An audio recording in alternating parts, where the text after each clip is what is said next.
Анамның тағдырын қайталадым. 6 бөлім. Әкем келіспейтін шығар десем, ол кісі неге қарсылық танытпады екен? Соны түсінбей отырмын. Маған тұрмысқа әзір шықпа деп жатқаны қайда? Танысы дейін десем, енді ғана танысып білісіп отыр. Әйтеуір ойланып әлек болып отырғанында артынша әлгі жігіт шықты. Келді де жаныма отырды.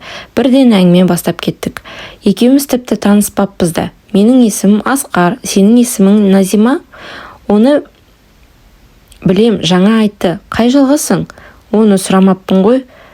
Жақсы, менімен сөйлескің келмей тұрған секілді. Өтінем, жақынырақ танысып, біраз әңгімелесейік. Жұмыс жасап жүр екенсің. Ертең екеуміз үйленсек те жұмыс жасайсың ба?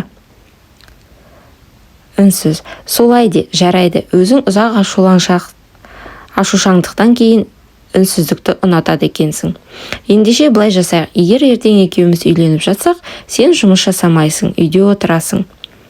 Жоқ, неге үйде отыруым керек? Үйде отырмаймын, жұмыс жасаймын. Жа, мақұл, жасайсың. Тек сені сөйлеткім келген. Оның бұл сөзіне шыдамай күліп жібердім. Солай екеуміз сөйлесіп кеттік. Өзі тым ақылды, сүйкімді әрі әзіл қой жігіт. Маған расында ұнап қалды. Адамды сөйлете біледі, еркектік мінезі бар, батыл әрі ержүрек. Екеуміз біраз сөйлесіп болған соң, әке-шешеміздің жанына бардық. Осылай олар өз үйлеріне қайтты. Үйге кірген соң бірден әкеме бардым. Әке, дұрыс шешім қабылдадыңыз ба? Маған біраз жұмыс жасайсың дегеніңіз қайда?